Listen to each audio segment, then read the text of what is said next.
Wala nang maraming paligoy-ligoy pa, diretso sa punto na. Maiksi lang ang komentaryo, pero diretso sa punto.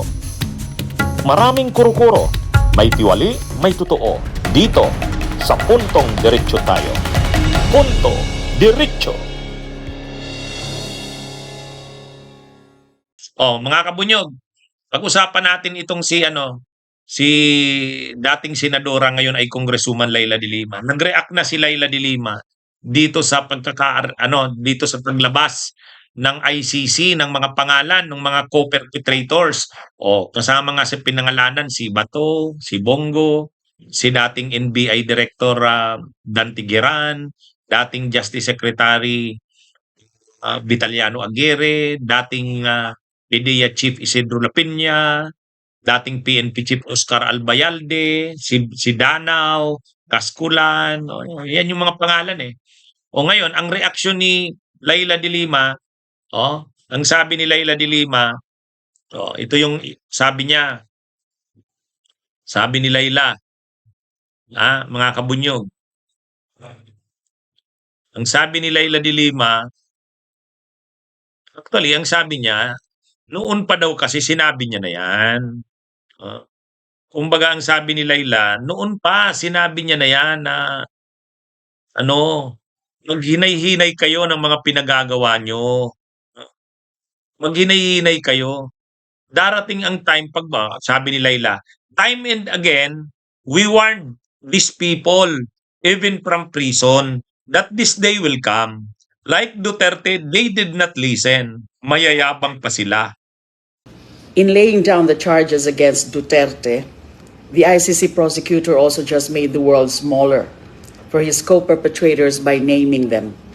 They include Bato de la Rosa, Bongo, Vitaliano Aguirre II, and several PNP officials.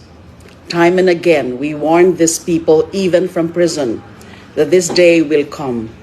Like Duterte, they did not listen. Mayayabang pa sila. Many of them will now go into hiding, joining Bato on the lam. No matter. Justice will always catch up with them. Justice will be served. Panahon na ng pagpapanagot sa pagpatay sa mga kapwa Pilipino. Oras na ng pagbabayad sa mga krimen laban sa sangkatauhan. Justice is coming. Yun.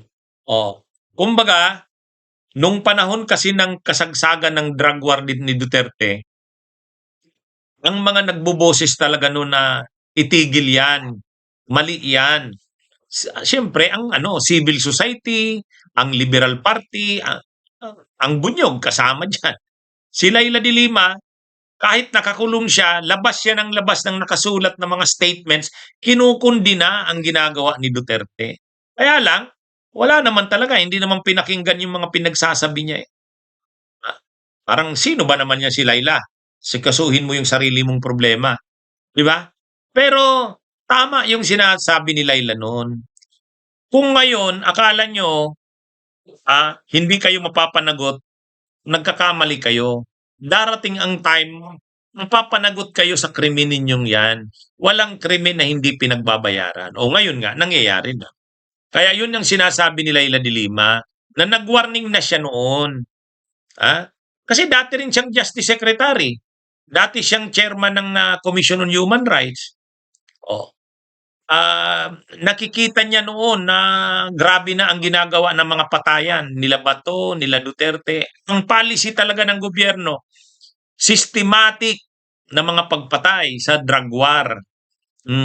Wala, malinaw naman yun na ang ginagawa noon ng mga pagpatay ng mga ng mga kriminal, ng mga pinaghihinalaang involved sa drugs, ay systematic, malawakan. Yun?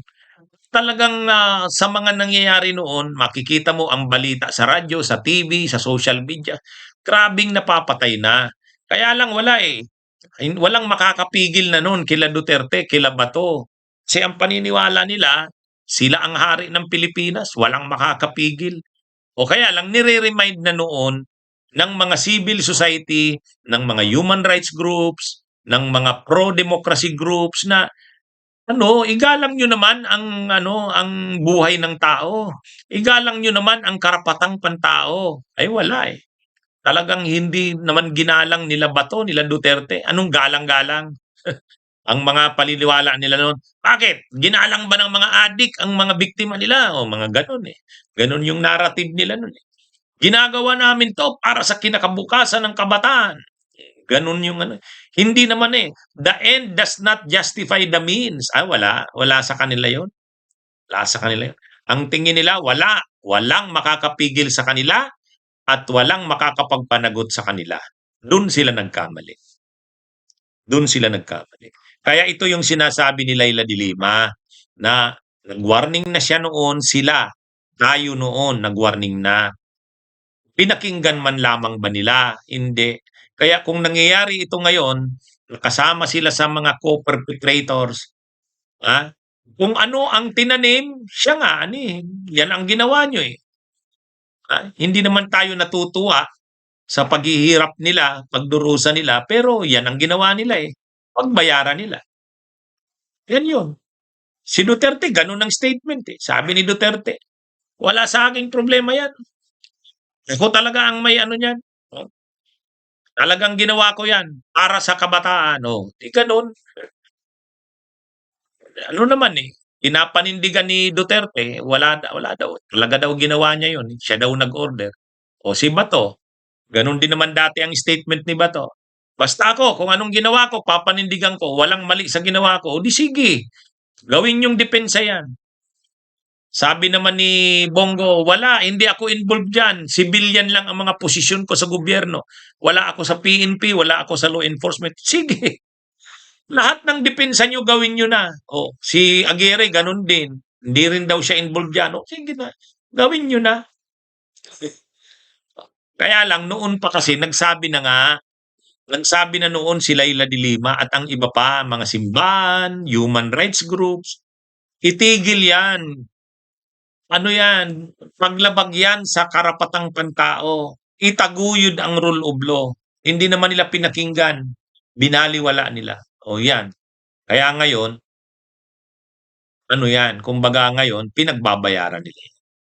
Kaya ang sabi nila de Lima, nag-warning na noon, binaliwala nyo, mayabang pa kayo. Yan ngayon ang nangyayari. Okay, mga kabunyog mga kabayan, magandang araw sa inyong lahat. Bunyog, halikan na kasama ka. Bunyog, kapag buklod ay may pag-asa. Luzon, Visayas, Mindanao, isa ang pananaw. Sa bagong Pilipinas ang bunyog isisigaw.